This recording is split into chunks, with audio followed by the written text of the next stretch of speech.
నమస్తే, welcome to వైద్యం ఆరోగ్యం. సంతానలేమి సమస్యతో బాధపడుతున్న వారు గర్భం దాల్చడానికి ఎలాంటి జాగ్రత్తలు తీసుకోవాలి? మొదటిసారి సంతానం కలిగిన వారిలో రెండోసారి సంతానం ఎందుకు కలగదు? ఇన్ఫర్టిలిటీ సమస్యకు ఎలాంటి లేటెస్ట్ ట్రీట్మెంట్ అందుబాటులో ఉంది? మనకు వివరించడానికి మనతో ఉన్నారు Jeeva fertility centres scientific director doctor Chekuri Suvarchalavardhan గారు. వారిని అడిగి మరింత సమాచారం తెలుసుకుందాం. నమస్కారం డాక్టర్ గారు. ఇన్ఫర్టిలిటీ ఈ మాట వింటే కొంతమంది చాలా భయపడిపోతుంటారు. నవడేస్ చాలా కామన్గా కనిపిస్తున్న ప్రాబ్లం ఇది. సో అసలు ఇన్ఫర్టిలిటీకి దారితీసే కారణాలు ఏంటంటారు? ఇన్ఫర్టిలిటీ నుంచి అంటే పిల్లలు కలగడానికి ఫస్ట్ ఏం చేయాలి దంపతులు? దాని గురించి చెప్పండి. రైట్ అండి. ఇన్ఫర్టిలిటీ అనేది మనం ఈ మధ్య కాలంలో చాలా వింటున్నాము. ప్రాబబ్లీ బికాజ్ అవేర్నెస్ కూడా పెరిగింది. ఇంట్లో కూర్చొని ఇంకా టైం వృధా చేయకుండా, లేదా మనకి ఇంకా పిల్లలు పుట్టట్లేదని ఊరికే ఉండిపోయకుండా ఇప్పుడు దంపతులు కూడా బయటకు వస్తున్నారు, ట్రీట్మెంట్కి వస్తున్నారు. అవేర్నెస్ అనేది బాగా పెరిగింది కాబట్టి వాళ్ళు కూడా వస్తున్నారు. సో ఇన్ఫర్టిలిటీ అంటే ఏంటి? బేసిక్గా ఏంటంటే ఒక కపుల్ 1 year, అంటే వీళ్ళ ఏజ్ కూడా చాలా ముఖ్యం. 35 కన్నా తక్కువ ఉన్న ఏజ్, యాక్చువల్లీ 30 అండి. మేము అకార్డింగ్ టు టెక్స్ట్ బుక్స్ 35 ఉంది. బట్ ప్రాక్టికల్గా చూడాలంటే 30 కన్నా ఏజ్ తక్కువ ఉన్న వాళ్ళు ఒక 1 year అన్ప్రొటెక్టెడ్గా ట్రై చేశారనుకోండి పిల్లల కోసము, అయినా వాళ్ళకి అవ్వలేదనుకోండి, అలాంటి దాన్ని మేము ఇన్ఫర్టిలిటీ అనేది చెప్తాం. 35 కన్నా ఏజ్ ఎక్కువ ఉన్న వాళ్ళు 6 months ట్రై చేయాలి. 6 monthsలోనే అవ్వలేదనుకోండి, అప్పుడు దాన్ని ఇన్ఫర్టిలిటీ అనొచ్చు. సో ఏజ్ పెరిగే కొద్దీ ఇన్ఫర్టిలిటీ అనేది అంటే సంతానలేమి సమస్య అనేది పెరుగుతూ ఉంటుందన్నమాట. దీన్ని బట్టి మేము ఆలోచించుకొని ఏం ట్రీట్మెంట్ ఇవ్వాలో అనేది ఆలోచిస్తాం. సో ఇన్ఫర్టిలిటీలో మళ్ళీ 2 రకాలు ఉన్నాయి. మేల్ ఉంది, ఫీమేల్ ఉంది. మేల్ ఒక 100 మంది వచ్చారనుకోండి, 40 మందికి మేల్ కారణాల వల్ల ఈ సంతానలేమి సమస్య ఉంటుందన్నమాట. 40 మందికి ఫీమేల్ కారణాల వల్ల ఉంటుందన్నమాట. ఇంకొక 20% మందికి, అంటే 100లో 20 పీపుల్కి అన్ఎక్స్ప్లెయిన్డ్, అసలు మేమేం చెప్పలేమంటే తెలియదని కాదు, బట్ అక్కడ దాకా వెళ్ళలేదు. సైన్స్ అనేది అక్కడ దాకా వెళ్ళలేదు. అన్నీ బాగుంటాయి కానీ మనం ఏమి ప్రాబ్లం ఏముందో చెప్పలేమన్నమాట. సో బేసిక్గా ఆ 20% అనేది అన్ఎక్స్ప్లెయిన్ అనమాట. సో ఫర్టిలిటీ ఉండాలంటే, అంటే పిల్లలు పుట్టాలంటే 4 ఇంపార్టెంట్ పాయింట్స్ అండి. ఒకటేమో పీరియడ్స్ రెగ్యులర్గా ఉండాలి. పీరియడ్స్ రెగ్యులర్గా ఉండడం దాని వెనకాల మీనింగ్ ఏంటంటే అండం అనేది విడుదలవుతుంది. అది పిల్లలు పుట్టడానికి అది చాలా ముఖ్యంగా. హాఫ్ స్టోరీస్ అండం, హాఫ్ స్టోరీస్ వీర్యకణాలు, కాబట్టి అండం విడుదలవ్వాలి. సో పీరియడ్స్ రెగ్యులర్గా ఉండాలి. Second part, most important part is హస్బెండ్కి వీర్యకణాలు ఉండాలి. సో అండం విడుదలవ్వాలి, పీరియడ్స్ రెగ్యులర్గా ఉండాలి, అండం విడుదలవ్వాలి, హస్బెండ్కి వీర్యకణాలు ఉండాలి. మూడో very important point is tubes అనేవి ఓపెన్ ఉండాలి. ఆ ట్యూబ్సే ఓపెన్ లేవనుకోండి, వీర్యకణాలు ఉన్నా అండాలు విడుదలవుతున్నా వేస్ట్. సో ట్యూబ్స్ అనేవి very important. Fourth important point, uterus, గర్భసంచి అనేది బాగుండాలి. అంటే దాంట్లో ఉన్న పీరియడ్ సరిగా రావాలి, దాన్ని షెడ్డింగ్ బాగా అవ్వాలి. షెడ్డింగ్ అంటే పీరియడ్ వచ్చినప్పుడు అదంతా బ్లడ్ కింద వచ్చేస్తుంది కదా, అది బాగుండాలి. దాని బ్లడ్ సప్లై బాగుండాలి, దాని షేప్ బాగుండాలి, లేయర్స్ అవన్నీ బాగుండాలి. సో అవన్నీ బాగుంటాయి. ఈ 4 most important points are the key things to get pregnant. So ఎవరికైనా ప్రెగ్నెన్సీ రావట్లేదంటే ఈ 4 చూసిన తర్వాతనే మేము ప్రెగ్నెన్సీ అనేది ప్లాన్ చేయొచ్చు అనమాట. ఓకే, నిజానికి ఈ పాయింట్స్ అన్నీ కూడా కరెక్ట్ ఉన్నా మీరు అన్నారు ఆ 20%లో చెప్పలేము. అయినా కూడా ఇంకా ఇన్ఫర్టిలిటీ విషయానికి వస్తే చాలామంది కూడా ఫస్ట్ టైం గురించే మాట్లాడుతూ ఉంటారు. కానీ ఇంకా తెలియని విషయం, చాలామందిలో సెకండ్ టైం, అంటే ఫస్ట్ చైల్డ్ నార్మల్గా అయినప్పటికీ కూడా సెకండ్ బేబీకి వచ్చేటప్పటికి చాలా టైం తీసుకుంటుంది, చాలామందికి అవ్వట్లేదు. దానికి రీజన్ ఏంటంటారు? దాన్ని సెకండరీ ఇన్ఫర్టిలిటీ అంటారండి. ఒక బాబో పాపో పుట్టిన తర్వాత రెండోది అవ్వకపోవడం, అండ్ ఇది చాలా కామన్. కాకపోతే అవుతారు అనేసి అలాగా వెయిట్ చేసేస్తారు. తర్వాత రెండో పాయింట్ ఏంటంటే, సరేలే పర్లేదు, ఒక బేబీ ఉంది కదా, ఒక పాపో బాబో ఉన్నప్పుడు వాళ్ళని చూసుకుంటూ ఉండిపోదాం అనేది అనుకుంటుంది. బట్ చాలా మందికి లేదు, ఖచ్చితంగా కావాలి, ఆ ఫస్ట్ చైల్డ్కి కంపెనీకనో లేదా ఫ్యామిలీని పెంచాలనో ఏ కారణం కోసమన్నా వాళ్ళు మళ్ళీ సెకండ్ బేబీ కావాలనుకున్నప్పుడు మా దగ్గర ట్రీట్మెంట్కి వస్తారు. అలాంటప్పుడు ఈ ఇన్ఫర్టిలిటీని, అంటే ఈ సంతానలేమి సమస్యని మేము సెకండరీ ఇన్ఫర్టిలిటీ అంటాం. అంటే ప్రైమరీ కాదు, అంటే ఫస్ట్ బేబీ అయిపోయింది, రెండోసారి అవ్వట్లేదని. సో దీని కారణాలు ఏంటంటే, ముఖ్యంగా ఏంటంటే ఏజ్. ఎందుకంటే ఫస్ట్ చైల్డ్ అయినప్పుడు ఏజ్ ఒక్కలాగుండే, ఆ తర్వాత 5 years దాటిపోతే 8 years దాటిపోతే అలాగా కొన్ని రోజులు కొన్ని ఏళ్ళు అలా వెయిట్ చేస్తారు కాబట్టి ఆ ఏజ్ దాటిపోతుంది కనుక మీకు ప్రెగ్నెన్సీ వచ్చినప్పుడు ఏజ్ వేరేగుండే ఇప్పుడు మీరు మా దగ్గరకు వచ్చినప్పుడు ఏజ్ వేరేగుండే. So that is another reason. మీరు బహుశా చాలా గ్యాప్ ఇచ్చేసరికి ట్రై చేస్తున్నారు కాబట్టి డిలే కూడా ఇన్ఫర్టిలిటీ కింద కనిపిస్తుంది మీకు. రెండోది ఏంటంటే మేబీ ఫస్ట్ చైల్డ్ అయ్యేటప్పుడు మీకు డెలివరీ చేసినప్పుడు లేదా సిజేరియన్ అయినప్పుడు ఏదైనా సర్జరీ వల్ల ఏదన్నా లోపల ప్రాబ్లం అయిందనుకోండి, ఏదన్నా ట్యూబ్స్ బ్లాక్ పోవడము లేదా ట్యూబ్స్ దానివల్ల కాదనుకోండి, గర్భసంచిలో ఏదైనా ప్రాబ్లం అయిందనుకోండి, దాంతో మీకు ఏదైనా ఇన్ఫర్టిలిటీ ప్రాబ్లమ్స్ అవుతాయి. ట్యూబ్స్ బ్లాక్ అంటారా, ఎండోమెట్రియోసిస్ అనేది ఉందనుకోండి, దాంతో ఎక్కువ అవుతుందనుకోండి విత్ ఏజ్ అది ఎక్కువ అవుతుంటే ట్యూబ్స్ అనేవి బ్లాక్ అవడం అవుతాయి, ట్యూబ్స్ అనేవి అతుక్కుపోవడం అవుతాయి. దానికి మళ్ళీ ఎండోమెట్రియోసిస్లో సివియర్ స్టేజ్లో లోపల యూట్రస్ లోపల కూడా ప్రాబ్లమ్స్ వస్తాయి. ఏజ్ కొద్దీ గర్భసంచిలో ఫైబ్రాయిడ్స్ అనేవి గడ్డల్లాగా కూడా వస్తాయి. ఆ గడ్డలు ఎక్కడ ఉన్నాయో దాన్ని బట్టి ప్రెగ్నెన్సీ ఛాన్సెస్ కూడా ఉంటాయి. ఆ గడ్డలు ఉన్నంత వరకు బ్లడ్ సప్లై కూడా తక్కువ ఉంటుంది. సపోజ్ ఎంబ్రియో బేబీ ఫామ్ అవుతున్నా అది అతకట్లేదేమో గర్భసంచిలో. సో ఇవన్నీ కారణాలు, చాలా కారణాలు ఉంటాయి. అండ్ హైపోథైరాయిడిజం, ఆ థైరాయిడ్ ఇష్యూస్ ఎక్కువ అవుతాయి ఏజ్ కొద్దీ, హైపర్ టెన్షన్ ఉండొచ్చు, లేదా డయాబెటీస్ ఎక్కువ అవుతుండొచ్చు, సో ఈ ఒబేసిటీ ఎక్కువ ఉండొచ్చు, వెయిట్ ఎక్కువ పెరిగిండొచ్చు. సో ఏజ్తో వచ్చే కారణాలు కూడా కంట్రిబ్యూటింగ్ ఫ్యాక్టర్స్ ఉంటాయి కనుక సెకండరీ ఇన్ఫర్టిలిటీ అనేది అర్థం కాదు పేషెంట్స్కి. ఇదేంటి నేను ఆల్రెడీ అయ్యాను, స్పర్మ్స్ బాగున్నట్టే కదా, ఎగ్స్ బాగున్నట్టే కదా అని అనుకుంటారు. బట్ ఏంటంటే చాలా కారణాలు, చాలా ఫ్యాక్టర్స్ అయి ఉంటాయి ఫస్ట్ బేబీ నుంచి ఇప్పుడు దాకా. కాబట్టి అన్నీ జాగ్రత్తగా చూసుకొని అప్పుడు ఒక నిర్ణయానికి రావచ్చు. అలాగే సెకండ్ బేబీ కావాలనుకున్నప్పుడు నార్మల్గా ఫస్ట్ బేబీ తర్వాత ఎన్ని రోజులు, అంటే వాళ్ళు ట్రై చేసినప్పటికి కూడా కాకపోతే ఎన్ని రోజుల తర్వాత డాక్టర్ దగ్గరికి వెళ్ళాలి? ఇంతకుముందు మీరు అన్నారు కొంతమంది 8 years 10 years ఇయర్స్ టుగెదర్ చూస్తూ ఉంటారు. అలా కాకుండా పర్టికులర్గా ఎంత టైంలో డాక్టర్ని కన్సల్ట్ చేస్తే మంచిది? So first of all it depends totally on the couple. ఇప్పుడు వాళ్ళు అనుకున్నారు అనుకోండి 4 years గ్యాప్ ఇస్తామని, సో అది టోటలీ వేరే విషయం అనుకోండి. మీరు అడిగే ప్రశ్న ఏంటంటే సపోజ్ ఫీడింగ్లో ఉన్నప్పుడైతే ఓకే, ఫస్ట్ చైల్డ్కి ఫీడింగ్ అయిన తర్వాత పీరియడ్స్ రెగ్యులర్గా వస్తున్నాయి, అక్కడ నుంచి 1 year ట్రై చేసిన తర్వాత వాళ్ళకి ప్రెగ్నెన్సీ రాలేదనుకోండి, అప్పుడు వాళ్ళు తప్పకుండా మన దగ్గరకు వచ్చేయచ్చు, వాళ్ళకి అన్ని పరీక్ష చేసుకొని ట్రీట్మెంట్లోకి దిగచ్చు. ఈ సమస్యలన్నిటికి కూడా మీ దగ్గర వచ్చేసి అంటే ఇన్ఫర్టిలిటీకి ఎలాంటి నివారణ మీ దగ్గర అందుబాటులో ఉంది డాక్టర్ గారు? మేల్ కావచ్చు, ఫీమేల్ కావచ్చు. ఇంకోటి ఇంతకుముందు ఇప్పుడు ఇన్ఫర్టిలిటీ అంటే చాలామంది ఫీమేల్నే అంటారు కానీ మేల్ వరకు అసలు వెళ్ళరు. సో ఇప్పుడు కొంచెం అవేర్నెస్ వస్తుంది, అందరూ వెళ్ళి చెకప్కి వెళ్తున్నారు, చూయించుకుంటున్నారు. సో ఎలాంటి ట్రీట్మెంట్ అందుబాటులో ఉంది? మేల్ ఫీమేల్ వెర్షన్ చూస్తే ఇంతకుముందు 40% అని చెప్పారు. సో ఎలా కన్సల్ట్ చేయాలి డాక్టర్ని? సో బేసిక్గా నేను చెప్పాను కదండి, 4 most ఇంపార్టెంట్ పాయింట్స్: పీరియడ్స్ రెగ్యులర్గా ఉండాలి, ట్యూబ్స్ బాగుండాలి, హస్బెండ్కి స్పర్మ్స్ ఉండాలి, గర్భసంచి బాగుండాలి. సో పేషెంట్ వచ్చినప్పుడు సపోజ్ వాళ్ళకి పిల్లలు పుట్టట్లేదు అండ్ వాళ్ళు వచ్చారనుకోండి, ఇవన్నీ 4 నేను చెప్పిన విషయాలు, ఆ పిల్లర్స్ అనేవి తప్పకుండా చూసుకోవాలి.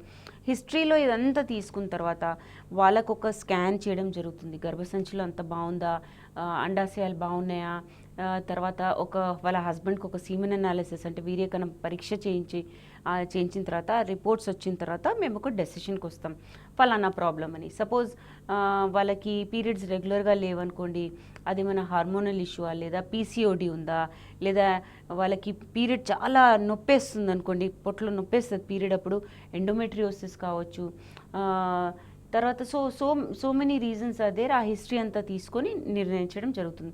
సో పీరియడ్ డే 2వ రోజు రావాలండి. ముఖ్యంగా మేము ఎందుకు అంటామంటే పీరియడ్ అయిన తర్వాత అది నెక్స్ట్ పీరియడ్కి రెడీ అవుతుంది కనుక హార్మోన్స్ అనేవి ఆ లెవెల్లో కరెక్ట్గా తెలుస్తాయి, ఎండోమెట్రియం, గర్భసంచి అవన్నీ. సో అప్పుడు వచ్చినప్పుడు బ్లడ్ టెస్ట్ చేయిస్తాం. బ్లడ్ టెస్ట్లో అన్ని హార్మోన్స్ బాగున్నాయా లేవా చెక్ చేసుకుంటాము, గర్భసంచి చెక్ చేస్తాము. ట్యూబ్స్ బాగాలేవనుకోండి, కొన్ని రోజుల తర్వాత హెచ్ఎస్జి అంటే ట్యూబ్ టెస్ట్, ట్యూబ్స్ ఓపెన్ ఉన్నాయా లేదా అనేది చెక్ చేసుకుంటాము, సీమెన్ అనాలిసిస్ చేస్తాము. ఇవన్నీ తేలిన తర్వాత ఆమె ఏజ్ తక్కువ ఉందనుకోండి, అండం అనేది విడుదల అవ్వట్లేదు అనుకోండి, ఏజ్ బాగుంది, హస్బెండ్ వీర్యకణాలు బాగానే ఉన్నాయి, అన్నీ బాగున్నాయి అన్నాక మేము ట్యాబ్లెట్స్ ఇచ్చి ట్రై చేస్తాం. జస్ట్ ట్యాబ్లెట్స్ ఇచ్చి ఎగ్స్ పెంచడానికి ట్రై చేసి అది విడుదలయ్యేటట్టు ఒక ఇంజెక్షన్ ఇచ్చి అది ట్యూబ్లో వెయిట్ చేస్తున్నాక వాళ్ళ హస్బెండ్ వీర్యకణాలు బాగుంటే వాళ్ళని ట్రై చేయమని చెప్తాం. సో ఇది ఒక 2-3 times చేయొచ్చండి. ఇది ఏజ్ బట్టి ఉంటుంది అన్నాను కాబట్టి 30 కన్నా తక్కువ ఉంటే ఒక 2-3 times చేయొచ్చు. ఓవ్యులేషన్ ఇండక్షన్ అంటాం దీన్ని. సో అంటే ఓవ్యులేషన్ అంటే అండం విడుదల అవ్వడం. దీనిని మనము టాబ్లెట్స్ ఇచ్చి సపోర్ట్ ఇస్తున్నాం కాబట్టి దీని పేరు ఓవ్యులేషన్ ఇండక్షన్. ఇది ఒక 2-3 సైకిల్స్ అంటే 2-3 పీరియడ్స్ వచ్చినప్పుడు ట్రై చేయడం జరుగుతుంది. ఇది కనుక ఫెయిల్ అయితే IUI ఇంట్రా యూట్రైన్ ఇన్సెమినేషన్ అనేది జరుగుతుంది. IUI అని గుర్తుపెట్టుకోకండి. విషయం ఏంటంటే ఇక్కడ ఇలానే అండం పెరగడానికి టాబ్లెట్ ఇస్తాము లేదా ఇంజెక్షన్స్ ఇస్తాము, అది విడుదలవ్వడానికి మళ్ళీ ఇంజెక్షన్ ఇస్తాము, ట్యూబ్లో వచ్చి వెయిట్ చేస్తుంది. కాకపోతే ఈసారి మీ హస్బెండ్ని శాంపిల్ మా హాస్పిటల్లో ఇవ్వమంటాం. దాన్ని బాగా ప్రాసెస్ చేసి బాగున్న స్పర్మ్స్ని తీసేసుకొని అది గర్భసంచిలోకి వేయడం జరుగుతుంది. వైఫ్ని కూడా పిలుస్తాము. అండం విడుదలవుతుందనగా గర్భసంచిలోకి వేయడం జరుగుతుంది. గర్భసంచిలో వేసినప్పుడు ఏంటంటే స్పర్మ్కి స్విమ్ చేసే డిస్టెన్స్ తగ్గిపోతుంది. గర్భసంచిలో వేస్తున్నాము, అండం దగ్గరే ఉంటుంది కాబట్టి అది దాన్ని రీచ్ చేయడానికి తక్కువ స్విమ్ చేసి వెళ్ళాలన్నమాట. సో IUIతో ఈ ప్రాసెస్తో 15 to 20% సక్సెస్ రేట్ ఉంటుందన్నమాట. ఎక్కడైతే మీరు 0 నుంచి స్టార్ట్ అయ్యారో దీంతో 15 to 20% సక్సెస్ అవుతుంది. కానీ ముఖ్యమైన విషయం ఏంటంటే నంబర్ బాగుండాలి, వీర్యకణాల నంబర్ చాలా బాగుండాలి. అది ఎంతనో దాని సిమినాలిసిస్ రిపోర్ట్ బట్టి డిసైడ్ చేస్తాము.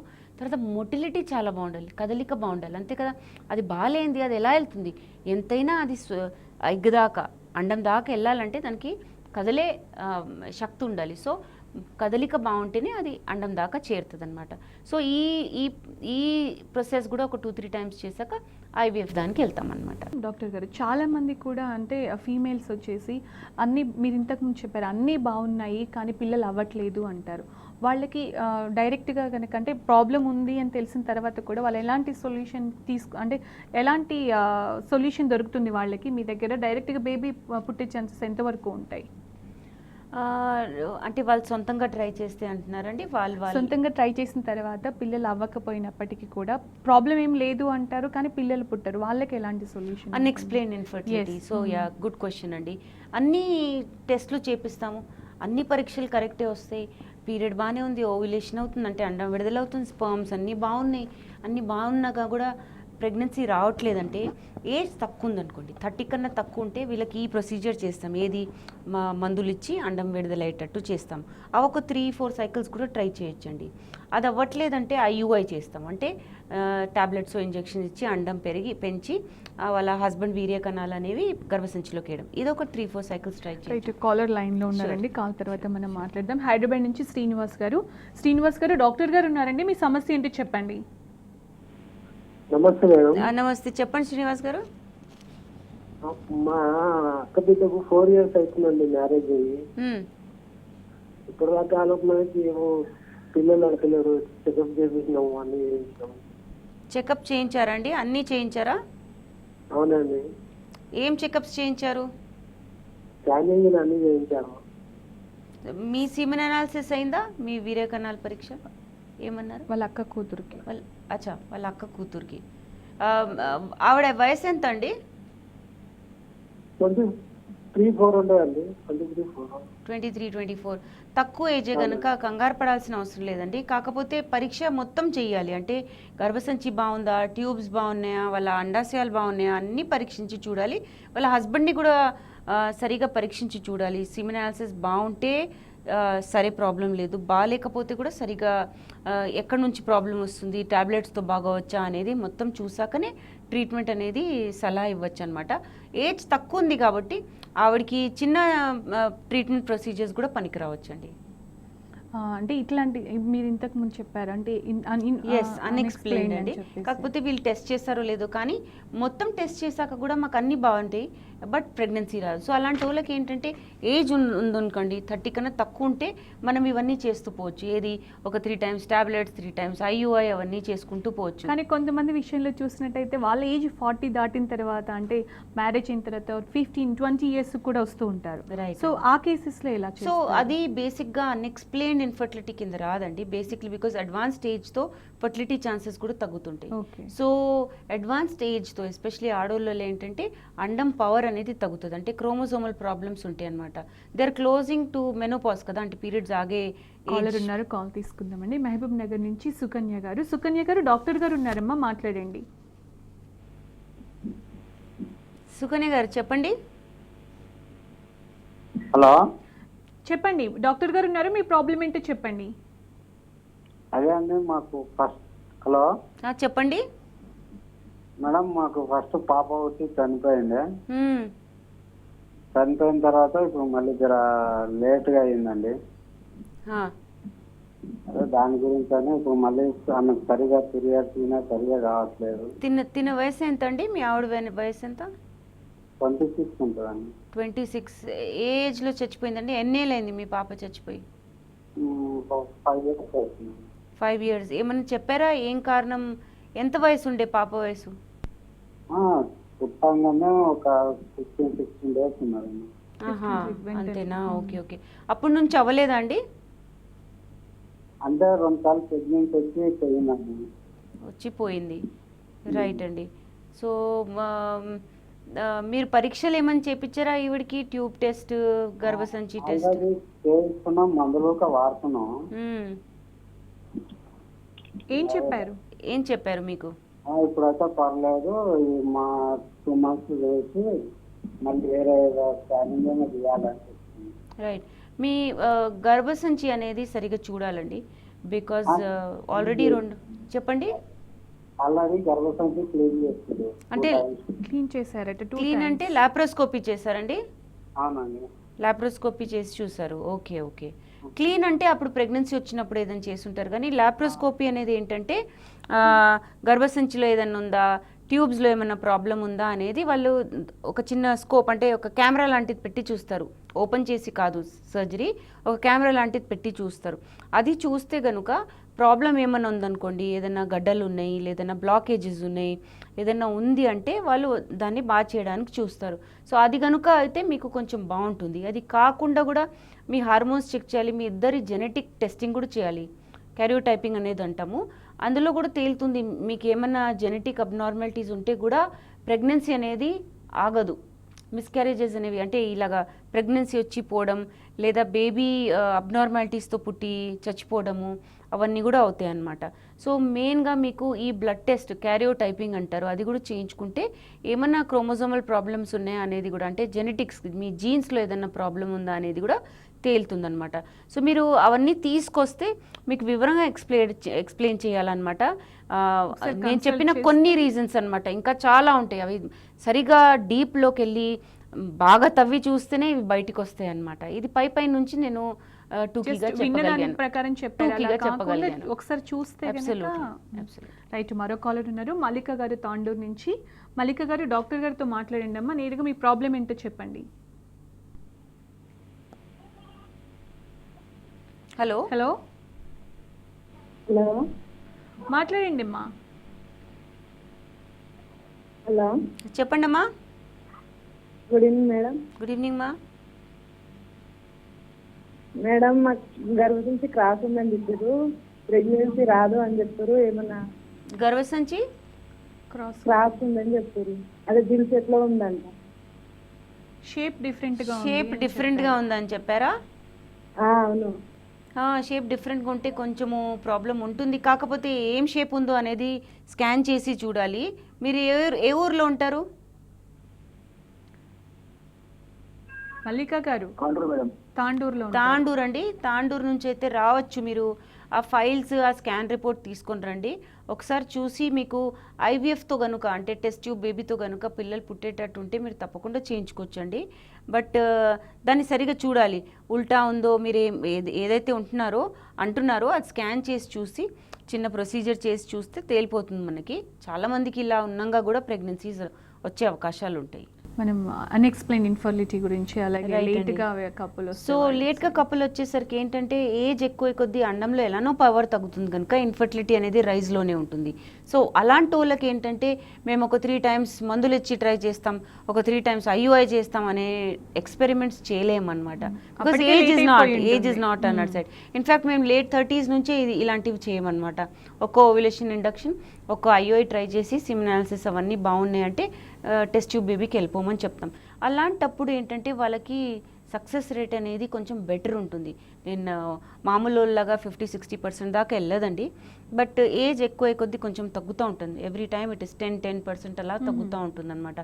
సో వాళ్ళని ఏమంటామంటే ఈ IUI అవన్నీ ఒక్కసారి చేయించుకున్న తర్వాత ఫెయిల్ అయితే వెంటనే IVFకి వెళ్ళిపోతే సక్సెస్ రేట్ అనేది ఎక్కువ ఉంటుంది. ఎందుకంటే IVFలో ఏంటంటే టెస్ట్ ట్యూబ్ బేబీ ప్రొసీజర్లో ఏంటంటే ఎక్కువ అండాలు వస్తాయి, పెంచుతాం అలాగా ఇంజెక్షన్స్ ఇచ్చి ఎక్కువ తీస్తామన్నమాట. ఎక్కువ తీసినప్పుడు ఎంబ్రియోస్ కూడా ఎక్కువ వస్తాయి. సో సెలెక్షన్ అనేది బాగుంటుంది. రైట్, కాలర్ ఉన్నారు హైదరాబాద్ నుంచి మాధవి గారు మీ సమస్య ఏంటో చెప్పండి అమ్మా, డాక్టర్ గారు వింటున్నారు. మీ ప్రాబ్లం ఏంటో చెప్పండి. మేడం నేను 3 months బ్యాక్ ఐవీఎఫ్ చేపించుకున్నాను.